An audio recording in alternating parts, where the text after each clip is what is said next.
السلام عليكم ورحمة الله وبركاته نحمده ونصلي على رسوله الكريم أما بعد فأعوذ بالله من الشيطان الرجيم فمن يرد الله أن يهديه يشرح صدره للإسلام ومن يرد أن يضله يجعل صدره ضيقا حرجا كأنما يصعد في السماء كذلك يجعل الله الرجس على الذين لا يؤمنون صدق الله المولان العظيم সম্মানিত দ্বীনি ভাই ও বন্ধুরা, মহান রব্বুল আলামিনের দরবারে অসংখ্য গণিত শুকর এবং সুজুদ জাল্লা শান আমাদেরকে সত্য দ্বীনের অনুসারী বানাইছেন।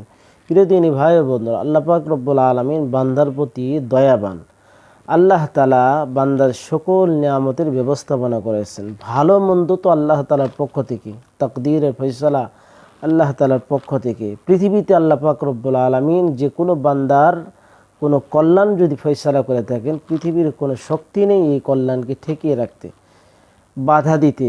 আর আল্লাহ পাক রব্বুল আলামিনের পক্ষ থেকে কোনো বান্দার যদি অকল্যাণ থাকে আল্লাহ তাআলার পক্ষ থেকে, তাহলে পৃথিবীর কোনো শক্তি নেই এটাকে ঠেকিয়ে রাখতে।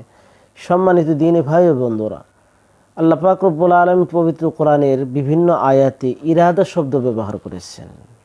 কোথাও বলেছেন আল্লাহু ইউরিদু ফামান ইউরিদিল্লাহ, যেরকম আয়াতটা আপনাদের সামনে তেলাওয়াত করেছি। অসংখ্য হাদিসে রাসূল করিম সাল্লাল্লাহু আলাইহি সাল্লাম ইযা আরাদাল্লাহ বলেছেন।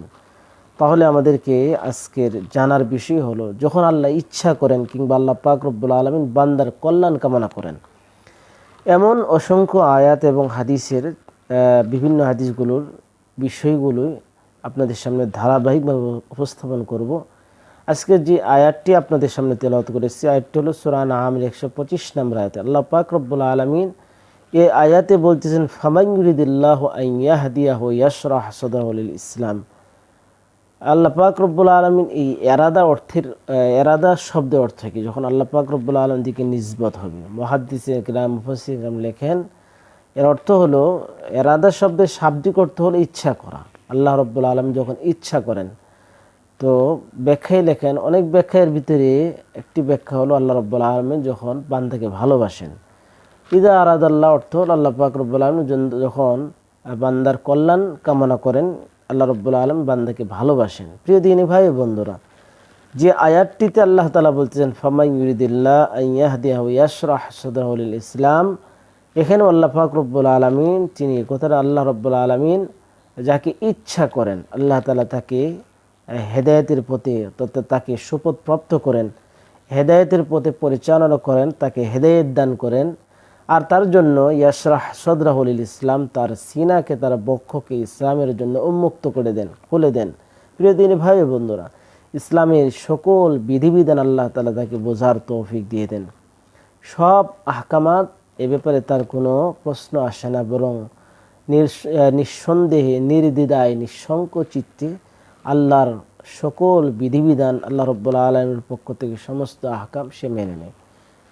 আর অন্যদিকে ওমান ইউরিদ আন ইয়াদিল্লাহু ইয়াজআল সাদরাহু দায়িকান হারাজান কাআন্নামা ইয়াসআদু ফিস সামা। আল্লাহ রাব্বুল আলামিন যারা অকল্যাণ চান, আল্লাহ তাআলা যাকে গোমরা তথা পথভ্রষ্ট করতে চান, আল্লাহ তাআলা তার জন্য সব কিছু সংকীর্ণ করে দেন। এবং কাআন্নামা ইয়াসআদু ফিস সামা, তার নিজের ইচ্ছা থেকে না, বরঞ্চ সে জোর করে, যেরকম কাআন্নামা ইয়াসআদু ফিস সামা, জোর করে আসমানের দিকে পাঠিয়ে দেওয়া হয়।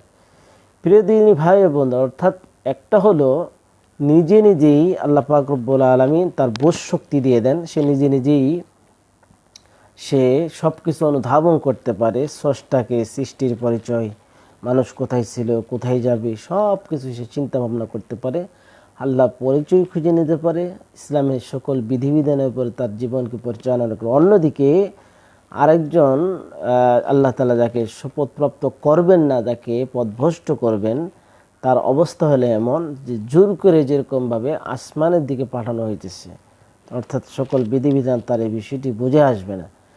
আল্লাহ রব্বুল আলামিন বলতেছেন কাযালিকা ইয়াজআলুল্লাহু রিজসা আলাল্লাযিনা লা ইউমিনুন। আল্লাহ তাআলা এমনিভাবেই কুফরের কালিমা লেপন করে থাকেন যারা ঈমান আনে না। প্রিয় দ্বীনি ভাই বন্ধুরা, এর জন্যই হেদায়েতের মালিক রব্বুল আলামিন আল্লাহ তাআলার কাছে দোয়া করা হেদায়েতের জন্য, সুপথ প্রাপ্তর জন্য। এই জন্য আল্লাহ পাক রব্বুল আলামিন আল্লাহ তাআলা যে বান্দার কল্যাণ চান তাকে সুপথে রাখেন, হেদায়েত প্রাপ্ত করেন।